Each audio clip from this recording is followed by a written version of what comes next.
ഏവർക്കും സ്വാഗതം. ദൈവത്തിന് നിങ്ങളുടെ പൈസ അല്ലെങ്കിൽ കാശ് അല്ലെങ്കിൽ ഭൗതികമായ സ്വത്ത് കൊടുക്കണം എന്ന് യേശു നിങ്ങളെ പഠിപ്പിക്കാതിരുന്നത് എന്തുകൊണ്ടാണ്?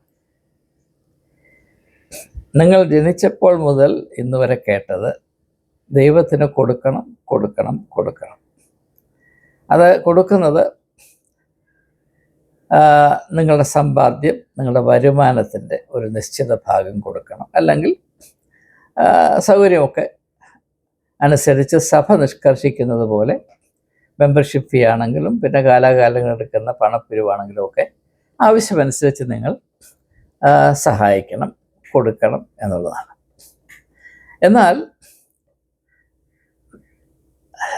വിശ്വാസിയുടെ മാതൃകയായ, അതായത് നമ്മുടെ വിശ്വാസത്തിൻ്റെ നായകനും പൂർത്തി വരുത്തുന്നവനുമായ യേശുക്രിസ്തു ചരിത്രത്തിൻ്റെ സ്വഭാവം തന്നെ മാറ്റുന്ന അല്ലെങ്കിൽ മാറ്റാൻ പര്യാപ്തമായ ഒരു വലിയ ദൗത്യം നിർവഹിച്ച സാഹചര്യത്തിൽ ആരോടെങ്കിലും ഒരു ചില്ലിക്കാശ് സംഭാവന വേണമെന്ന് പറയുകയോ ദൈവത്തിൻ്റെ വേല പൂർത്തീകരിക്കുന്നതിന് വേണ്ടി നിങ്ങൾ കൈ അയച്ച് സഹായിക്കണമെന്ന് പറയുകയോ ഒന്നും ചെയ്തില്ല. അങ്ങനെ ഒരു സാധ്യത പോലും യേശുവിൻ്റെ മനസ്സിൽ ഉദിച്ചതായി നല്ല സുവിശേഷത്തിൽ യാതൊരു സൂചന പോലുമില്ല. ഒന്നുകിൽ യേശു മണ്ടനായിരുന്നു, അല്ലെങ്കിൽ അതിൻ്റെ പുറകിലൊരു വലിയ സത്യം മറഞ്ഞിരിപ്പുണ്ട്. ആ സത്യം എന്ത് എന്ന് തിരിച്ചറിയാൻ താല്പര്യമുള്ളവർക്ക് വേണ്ടി മാത്രമാണ് ഞാൻ ഈ വീഡിയോ ചെയ്യുന്നത്. ഇത് മനസ്സിലാക്കണമെങ്കിൽ യേശുവിൻ്റെ ആത്മീകമായ ദൗത്യത്തിൻ്റെ ഉദ്ദേശം എന്തായിരുന്നു എന്ന് മനസ്സിലാക്കിയാൽ മാത്രമേ യേശു എന്തുകൊണ്ട് തൻ്റെ പരസ്യ ശുശ്രൂഷയിൽ ഇത്ര വലിയ വലിയ ദൗത്യത്തിൽ പണത്തിൻ്റെ ഒരംശം പോലും കടന്നു വരാതിരിക്കത്തക്കവണ്ണം പ്രത്യേകമായി കരുതി എന്നത് മനസ്സിലാക്കാൻ സാധിക്കും. എന്ന് പറയുമ്പോൾ ഒരു പക്ഷേ പലരും പറയും, അങ്ങനെയാണെങ്കിൽ ഇസ്കരിയോത്ത യൂദാവ് പണസഞ്ചി അദ്ദേഹത്തിൻ്റെ കയ്യിലായിരുന്നു, അദ്ദേഹം ഖജാൻജി ആയിരുന്നു എന്നൊക്കെ പറയുന്നു. അത് ശരിയാണ് എന്ന് സുവിശേഷത്തിൽ പറയുന്നുണ്ട്. പക്ഷേ ഞാൻ പറഞ്ഞതിന് മാറ്റമില്ല. യേശു ആരോടും നിങ്ങൾ ഇത്ര രൂപ തരണം, ഞങ്ങളെ ഇങ്ങനെ സഹായിക്കണം, ഞങ്ങൾ പട്ടിണിയിലാണ് എന്നൊന്നും പറഞ്ഞതായി, അല്ലെങ്കിൽ ഞാൻ ചെയ്യുന്ന ദൈവവേലയാണ്, ദൈവവേല നടക്കണമെങ്കിൽ നിങ്ങളുടെ ആദായത്തിൻ്റെ ഒരു അംശം തരണം, നിങ്ങൾക്കുള്ളതെല്ലാം ദൈവം തന്നതാണ്, അതുകൊണ്ട് ഒരു അംശം തരണം, ഇല്ലെങ്കിൽ നിങ്ങൾ ദൈവത്തോട് നന്ദികേട് കാണിക്കുന്നു, അതിൻ്റെ ശാപം നിങ്ങൾക്ക് ഏറ്റെടുക്കേണ്ടി വരും എന്നൊന്നും പറഞ്ഞ് നമ്മൾ കാണുന്നില്ല. എന്ന് മാത്രവുമല്ല, നേരെ മറിച്ചാണ് മനുഷ്യപുത്രന് തല ചായ്ക്കാൻ ഇടമില്ല എന്നതിൽ അഭിമാനം കൊണ്ട ഒരു മാതൃകയാണ് യേശു നൽകിയത്. ആ മാതൃക അനുകരിക്കാനൊക്കെ വളരെ പ്രയാസമാണ്, അത് പോഷത്വമാണ് എന്ന് വിശ്വസിക്കുന്നവരാണ് നമ്മുടെ മത നേതാക്കന്മാർ. എല്ലാ മതത്തിലും അങ്ങനെ തന്നെയാണ് എന്ന് മാത്രം ഹ്രസ്വമായി പരാമർശിച്ച് ഞാൻ ആ ഭാഗം മാറ്റിവെക്കുകയാണ്. അപ്പോൾ നമ്മുടെ മനസ്സിലാക്കേണ്ട കാര്യം, അത് വേദപുസ്തക സത്യമാണ്, സുവിശേഷത്തിൻ്റെ സത്യമാകിയാൽ അതിനെപ്പറ്റി വിവാദമുണ്ടാകാൻ സാധ്യമല്ല എന്ന് ഞാൻ കരുതുന്നത്. ദൈവത്തിന് നിങ്ങളുടെ പണം കൊടുക്കണം എന്ന് യേശു പറയാഞ്ഞത് എന്തുകൊണ്ടാണ്? ഇതാണ് നാം മനസ്സിലാക്കാൻ ശ്രമിക്കുന്നത്. ഇത് മനസ്സിലാക്കണമെങ്കിൽ ഞാൻ അതിനെ സൂചിപ്പിച്ചതുപോലെ യേശുവിൻ്റെ ആത്മീകമായ ദൗത്യത്തിൻ്റെ ലക്ഷ്യവും സ്വഭാവവും ഉള്ളടക്കവും എന്താണ് എന്ന് മനസ്സിലാക്കണം. രണ്ടാമത്, മതത്തിൽ എക്കാലത്തും സംഭവിച്ചുകൊണ്ടിരുന്ന ഒരു വലിയ പ്രശ്നം മനുഷ്യ സ്വഭാവത്തിൻ്റെ ഒരു വൈകല്യം, അതുകൂടെ നാം തിരിച്ചറിയാം. അപ്പോൾ ഇത് രണ്ടും നമുക്കൊന്ന് മനസ്സിലാക്കാൻ ശ്രമിക്കാം. ആദ്യമായി, യേശുവിൻ്റെ ദൗത്യം എന്തായിരുന്നുവെന്ന് യേശു നന്നായി വ്യക്തമായി പറഞ്ഞിട്ടുണ്ട്. അവർക്ക് ജീവനുണ്ടാകുവാനും സമൃദ്ധമായ ജീവനുണ്ടാകുവാനും അത്രേ ഞാൻ വന്നത്. യോഹന്നാന്റെ സുവിശേഷം 10-ാം അധ്യായത്തിൻ്റെ 10-ാം വാക്യം, അതിൻ്റെ 2-ാമത്തെ ഭാഗം, 10-ാം വാക്യത്തിൻ്റെ അവസാനത്തെ ഭാഗം, അല്ലെങ്കിൽ 2-ാം ഭാഗം. അങ്ങനെ മനുഷ്യൻ്റെ ജീവൻ, അതും പണവുമായി ഒരു ബന്ധവുമില്ല. മനുഷ്യൻ്റെ ജീവന് മേന്മ വരത്തക്കവണ്ണം പ്രവർത്തിക്കാൻ പണം കൊണ്ട് സാധ്യമല്ല. അതിന് സാധ്യമാകണമെങ്കിൽ മനുഷ്യ വ്യക്തിത്വത്തിൽ ദൈവീകമായ വെളിച്ചമുള്ളവർക്ക് മാത്രമേ ഇപ്രകാരമുള്ളൊരു ദൗത്യത്തോട് ലക്ഷ്യബോധത്തോടുകൂടെ മനുഷ്യർക്ക് ശുശ്രൂഷ ചെയ്യാൻ സാധ്യമാകുകയുള്ളൂ. അപ്പം നമ്മളിപ്പോൾ ഒരു ഏതെങ്കിലും സഭയുടെ ആഭിമുഖ്യത്തിൽ ഒരു ദൗത്യം, ഒരു മിഷൻ ആരംഭിക്കുമ്പോൾ ആദ്യം പറയുന്നത് രൂപത, രൂപത, രൂപത, mission fund, mission fund, mission fund. ഈ മിഷനിൽ പ്രവർത്തിക്കുന്ന ആളുകൾക്ക്, മനുഷ്യർക്ക് അവിടെ മനുഷ്യത്വത്തിന് ഗുണം വരുന്ന, ആരോഗ്യം വരുത്തുന്ന, മാഹാത്മ്യം വർദ്ധിക്കുന്ന എന്തെങ്കിലും സംഭാവന നൽകുവാനോ ആ വിധത്തിൽ പ്രവർത്തിക്കുവാനുള്ള കഴിവുണ്ടോ എന്ന് ആലോചിച്ചല്ല നമ്മൾ ഈ മിഷനുമായിട്ട് ഇറങ്ങുന്നത്. അത് കൂടുതൽ ഫണ്ട് പിരിക്കാനുള്ള ഒരു അവസരമായിട്ടാണ് ഇപ്പോൾ പ്രധാനമായും ആളുകൾ പ്രയോജനപ്പെടുത്തി വരുന്നത് എന്നത് ഒരു യാഥാർത്ഥ്യമാണ്. പലരും അതിനെ അല്ല എന്നൊക്കെ പറയും, പക്ഷേ അറിവുള്ളവർ അത് സമ്മതിക്കുന്ന കാര്യമാണ്. അപ്പോൾ യേശുവിൻ്റെ ദൗത്യം ഇതായിരുന്നില്ല. യേശുവിൻ്റെ ദൗത്യം എന്താണ്? മനുഷ്യനെ ദൈവത്തോട് അടുപ്പിക്കുകയും ഒന്നാക്കി തീർക്കുകയും ചെയ്യുക. അതിൻ്റെ മാർഗമായിട്ട് നിങ്ങൾ എന്നിൽ വസിക്കുകയും ഞാൻ നിങ്ങളിലും വസിക്കാം. അതിന് എത്ര രൂപ വേണമെന്നാണ് നിങ്ങൾ പറയുന്നത്? മനുഷ്യ സ്വഭാവത്തിന് ഒരു റീഓറിയൻറ്റേഷൻ കൊടുക്കാൻ എത്ര കോടി രൂപ ചിലവാക്കിയാൽ സാധിക്കും? ഒരു 10,000 കോടി രൂപ മുടക്കിയാൽ സാധിക്കുമോ? ഒരു 100 വലിയ വലിയ വലിയ പള്ളികൾ പണിതാൽ സാധിക്കും? നീട്ടി കുർബാന ചെയ്താൽ ചൊല്ലിയാൽ സാധിക്കും? വലിയ വലിയ വേഷഭൂഷാദികളിട്ട് പിന്നെ ഈ ധൂപക്കുറ്റിയും കറക്കി ഈ പരിപാടി, കലാപരിപാടി ചെയ്താൽ സാധിക്കുമെന്ന് നിങ്ങൾ വിചാരിക്കും? ഇത് തമ്മിൽ വല്ല ബന്ധവുമുണ്ടോ? നിങ്ങൾ എത്രയോ നാളുകളായി ഈ വലിയ വലിയ ആചാരമുറകളും ക്രമങ്ങളും അനുസരിച്ച് ഭയഭക്തിയോടെ ആരാധിക്കുന്നു. യേശു പറഞ്ഞ ലക്ഷ്യത്തോടെ 1 ഇഞ്ച് അടുക്കാൻ നിങ്ങൾക്കോ എനിക്കോ കഴിഞ്ഞിട്ടുണ്ടോ? ഒന്ന് ആലോചിച്ച് വസ്തുനിഷ്ഠമായി ചിന്തിക്കുന്നത് പാപമല്ലല്ലോ. അപ്പോൾ യേശുവിൻ്റെ ദൗത്യം എന്തായിരുന്നു എന്ന് വളരെ വളരെ വ്യക്തമായി പറഞ്ഞിട്ടുണ്ട്. പിന്നെ യേശു പറഞ്ഞു, ഞാൻ വന്നത് കുരുടന്മാരുടെ കണ്ണ് തുറക്കാനായിട്ടാണ്. നമ്മുടെ ആരുടെയെങ്കിലും കണ്ണ് തുറന്നിട്ടുണ്ടോ? നമ്മുടെ കാഴ്ചപ്പാടിന് ഭൗതികമായ വിധത്തിൽ കാണുന്നതിൽ നിന്ന് എന്തെങ്കിലും വ്യത്യാസം വന്നിട്ടുണ്ടോ? യേശു പറഞ്ഞ് ഞാൻ അടിമകളെ വിടുവിക്കാൻ വന്നു. നമ്മുടെ മതപരമായ അടിമത്വത്തിന് എന്തെങ്കിലും കുറവ് വന്നിട്ടുണ്ടോ? നമ്മൾ യഥാർത്ഥത്തിൽ ആത്മീയമായ സ്വാതന്ത്ര്യം കാംക്ഷിക്കുന്നവരാണ്. അപ്പോൾ യേശു ഏത് ആത്മീയ ലക്ഷ്യത്തോടുകൂടെ വന്നു, തൻ്റെ പരിസ്ഥിതി ശുശ്രൂഷ നിർവഹിച്ചു, ഇതുമായി പുലബന്ധം പോലും ഇല്ലാത്ത കാര്യങ്ങളാണ് നമ്മൾ സൃഷ്ടിച്ചു വെച്ചിരിക്കുന്നത്. അതുകൊണ്ട് യേശുവിൻ്റെ ദൗത്യം നിർവഹിക്കുന്നതിന് ഭൗതികമായ ആരുടെയും ഒത്താശയോ ഔദാര്യമോ നക്കാപ്പിച്ചയോ ആവശ്യമില്ലായിരുന്നെങ്കിൽ മനുഷ്യർ അവരുടേതായ താല്പര്യങ്ങളും ബുദ്ധിമോശവും ഒക്കെ വെച്ച് പണിത് വെച്ച ഈ ഒരു ഓൾട്ടർനേറ്റീവ്, അതായത് യേശു നടത്തിയ ശുശ്രൂഷയ്ക്ക് പകരം വെക്കുന്ന മുക്കുപണ്ടമാണ് നമ്മൾ പറയുന്ന ക്രിസ്തുമതം എന്ന സത്യം ഈ വൈകിയ വേളയിൽ നിങ്ങൾ തിരിച്ചറിയണം. പക്ഷെ ഇത് നടക്കണമെങ്കിൽ നിങ്ങളുടെ പൈസ കൊണ്ട് മാത്രമേ സാധിക്കുകയുള്ളൂ. അതിൻ്റെ ഒരു നല്ല വെളിപ്പെടുത്തലാണ് പുറപ്പാട് പുസ്തകത്തിൽ മോശ പർവ്വതത്തിൽ കയറി ദൈവവുമായി സംവാദത്തിൽ ഏർപ്പെടുമ്പോൾ അടിവാരത്തിൽ ജനം അങ്കലാപ്പിൽ വന്ന് അഹരോനോട് പറയും, നീ ഞങ്ങൾക്കൊരു ദൈവത്തെ ഉണ്ടാക്കി തരണം. ആ ദൈവത്തെ ഉണ്ടാക്കി തരണം എന്ന് പറയുമ്പോൾ ആദ്യം അഹരോൻ്റെ മനസ്സിൽ വരുന്നത് എന്താണ്? നിങ്ങളുടെ സ്വർണം, സ്വർണം, സ്വർണം, ശബരിമല, ശബരിമല, ശബരിമല, അതെല്ലാം ഇതിലുണ്ട്, മുഴുവനും ഇതിനകത്തുണ്ട്. അപ്പോൾ ദൈവവും സ്വർണവും തമ്മിലുള്ള ബന്ധം, അതിൻ്റെ പേരാണ് ഈ മോഹം എന്നുള്ളത്. ഇതിനെപ്പറ്റി ഞാൻ മുമ്പ് ഒരു വീഡിയോ ചെയ്തിട്ടുണ്ട്. ഞാൻ അതിൻ്റെ ആശയങ്ങളൊന്നും തന്നെ ആവർത്തിക്കുവാൻ താല്പര്യപ്പെടുന്നില്ല. അപ്പോൾ അങ്ങനെ മനുഷ്യന് 2 സാധ്യതകളാണ്. ഒന്നിൽ നാം ആയിത്തീരുക, അല്ലെങ്കിൽ നാം പ്രാപിക്കുക. ഇത് രണ്ടും ഒന്നാണെന്ന് പലരും വിചാരിക്കും. അതാണ് ലോകത്തിലെ ഏറ്റവും വലിയ മണ്ടത്തരം, ഏറ്റവും വലിയ തെറ്റിദ്ധാരണ. എന്താണ്? നമുക്ക് ലഭിക്കുന്നത് നാം ആയിത്തീരുന്നു എന്നുള്ളതാണ്. ഇത് രണ്ടും ഘടകവിരുദ്ധമാണ്. ഇപ്പോൾ പുറപ്പാട് പുസ്തകത്തിൽ 3-ാം അധ്യായത്തിൽ മോശ യഹോവയോട് ചോദിക്കുന്നു, നീ ആരാണ്? അപ്പോൾ അവന് കിട്ടുന്ന മറുപടി, ഞാൻ ആകുന്നവൻ ഞാൻ ആകുന്നു. എൻ്റെ അർത്ഥം എന്താണെന്ന് അറിയാമോ? എനിക്ക് ആരുടെ ഒന്നും കിട്ടേണ്ട ആവശ്യമില്ല. ഞാനാകുന്നവൻ ഞാനാകുന്നു, നിൻ്റെ ഒന്നും ഒരു നക്കാപ്പിച്ചായും എനിക്ക് ആവശ്യമില്ല എന്നാണ് എൻ്റെ അർത്ഥം. പക്ഷേ അത് പറഞ്ഞാൽ നമ്മളെ ഉണ്ടാക്കിയ സൂപ്പർ മാർക്കറ്റ് മുഴുവൻ അടയ്ക്കേണ്ടി വരും. അതുകൊണ്ട് പച്ചക്കള്ളം പറഞ്ഞ് പരത്തും. നിങ്ങളുടെ ഫണ്ട് കൊണ്ടാണ് ദൈവം കഞ്ഞി കുടിച്ച് കഴിയുന്നത്, നിങ്ങളുടെ പോക്കറ്റിൽ നിന്ന് വീണ്ടും കിട്ടിയില്ലെങ്കിൽ ദൈവം പട്ടിണി കിടന്ന് ചത്തുപോകും, ദൈവവേല നിന്നു പോകും എന്നൊക്കെയാണ് പറയുന്നത്. അപ്പം ഇത് മനസ്സിലാക്കുക. ഇനിയും മനുഷ്യൻ്റെ ഒരു സ്വഭാവം എന്താണെന്ന് ചോദിച്ചാൽ, അവൻ്റെ സൗകര്യമനുസരിച്ചും അവൻ്റെ സ്വഭാവം അനുസരിച്ചും മാത്രമേ പ്രവർത്തിക്കത്തുള്ളൂ. മനുഷ്യ സ്വഭാവത്തെ അടക്കി ഭരിക്കുന്ന ഒരു മർമ്മമാണ് ഈ മോഹം എന്ന് പറയുന്നത്. ഞാനിത് മുൻപൊരു വീഡിയോയിൽ സൂചിപ്പിച്ചാണ്, അതിൻ്റെ ഒരു അംശവും ഞാൻ വീണ്ടും ആവർത്തിക്കുന്നത്. അത് പക്ഷെ ഞാൻ ഓർമ്മിപ്പിക്കുന്നുവെന്ന് മാത്രം. മോഹം. അതുപോലെ തന്നെ ഈ മോഹത്തിൻ്റെ വില കൊടുക്കാൻ അവന് താല്പര്യമില്ല.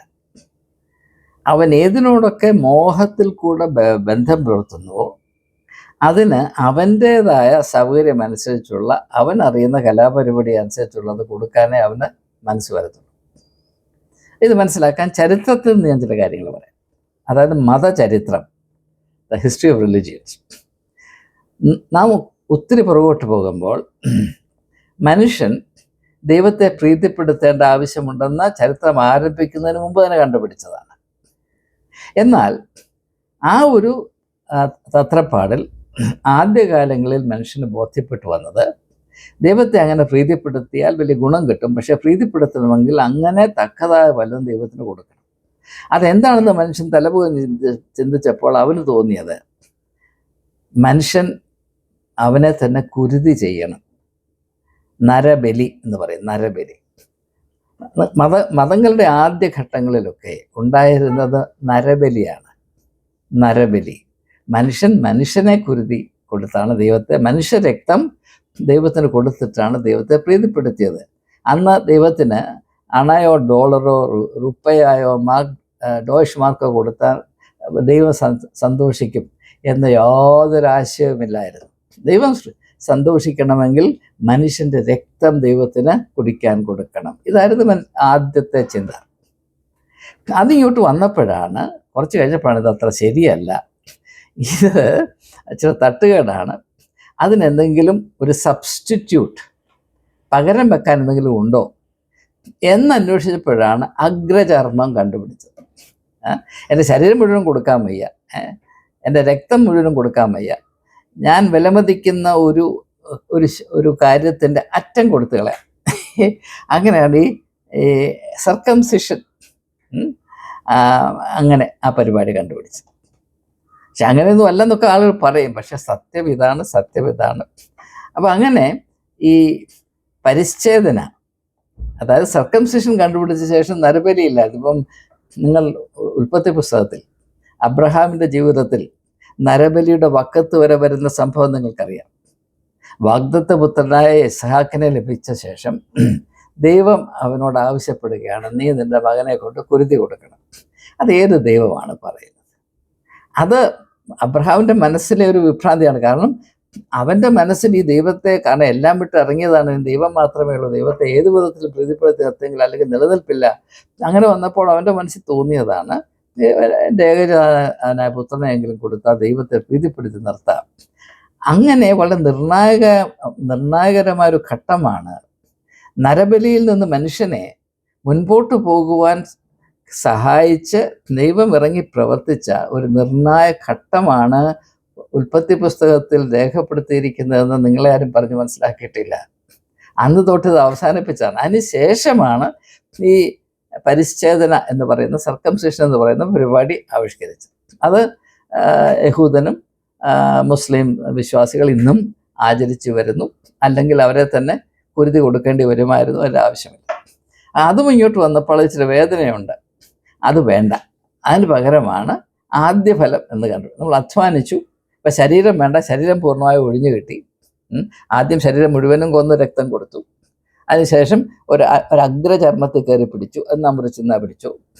അതും വേദന സഹിക്കാൻ കഴിഞ്ഞിട്ടാണ് ഞാൻ എൻ്റെ അധ്വാന ഫലത്തിൻ്റെ ഒരു അംശം തരാം. അതാണ് ഈ ഹാർവെസ്റ്റ് ഫെസ്റ്റിവൽ എന്നൊക്കെ ആദ്യഫല പെരുന്നാളൊക്കെ നമ്മൾ പറയുന്നത്. അത് ദൈവത്തെ ഇങ്ങനെ ഒഴിച്ചു വിട്ടുകൊണ്ടിരിക്കുകയാണ്. ഏറ്റവും സൗകര്യപ്രദമായിട്ട് എന്തെങ്കിലും കൊടുത്ത് സന്തോഷിപ്പിച്ച് നിർത്താം ആദ്യ ഫലം. അപ്പം അങ്ങനെ വന്ന് അതിപ്പോൾ ആരും ആദ്യ ഫലമൊന്നും വേണ്ട, ഇപ്പം കിട്ടുന്ന വരുമാനത്തിൻ്റെ ഒരംശം കൊടുത്താൽ മതി. ഇതിൻ്റെ പ്രശ്നം എന്താണെന്ന് നിങ്ങൾ മനസ്സിലാക്കണം. ഇതിൻ്റെ പ്രശ്നം എന്താണെന്ന് ചോദിച്ചാൽ, ദൈവത്തിന് യഥാർത്ഥത്തിൽ കൊടുക്കേണ്ടത് കൊടുക്കാതെ പൊത്തൂരത്വത്തിൽ ദൈവത്തെ വല്ല വിധത്തിലും കൗശലത്തിൽ പ്രീതിപ്പെടുത്തി നിർത്തുക, അതുകൊണ്ട് കിട്ടാവുന്ന അനുഗ്രഹങ്ങൾ പ്രാപിക്കുക എന്ന കൗശലമാണ് ഇവിടെ പ്രവർത്തിക്കുന്നത് എന്ന് ദയവായി മനസ്സിലാക്കുക. ദൈവത്തിന് നിങ്ങളുടെ അഗ്രചർമ്മം കൊണ്ടോ, നിങ്ങളുടെ രക്തം കൊണ്ടോ, നിങ്ങളുടെ ആദ്യഫലം കൊണ്ടോ, നിങ്ങളുടെ ശമ്പളത്തിൻ്റെ 10% കൊണ്ടോ ഒരു പ്രയോജനവുമില്ല, ഒരാവശ്യവുമില്ല. സർവ്വലോകത്തെ സൃഷ്ടിക്കുകയും പരിപാലിക്കുകയും ചെയ്യുന്ന ദൈവത്തിന് നിങ്ങളുടെ പട്ട പണം കൊണ്ട് എന്ത് ചെയ്യാനാണെന്ന് ഇതിനേക്കാൾ വലിയ മൊണ്ണത്തരമുണ്ടോ? പിന്നെ പുരോഹിതന്മാരെ സംരക്ഷിക്കണമെന്ന് ഞാൻ പറയുന്നില്ല. അവർക്ക് ആഹാരം വേണം, വസ്ത്രം വേണം, മരുന്ന് വേണം, ഒക്കെ ശരിയാണ്. അത് പറഞ്ഞാൽ പോരെ? ദൈവത്തിൻ്റെ പേരിൽ എന്തിനാണ് കള്ളം പറയുന്നത്? ദൈവവേലയ്ക്കാണെന്ന് എന്തിനാണ് പറയുന്നത്? ഞങ്ങൾക്ക് ജീവിക്കാൻ, ഞങ്ങൾക്ക് സുഖമായിട്ട് ജീവിക്കണം, അതിന് ഇത്ര വേണം എന്ന് പറഞ്ഞാൽ തീർന്നില്ലേ? അതാരും അത് കൊടുക്കത്തില്ലേ? കള്ളം പറയേണ്ട കാര്യമുണ്ട്. അപ്പോൾ അങ്ങനെ വന്നു.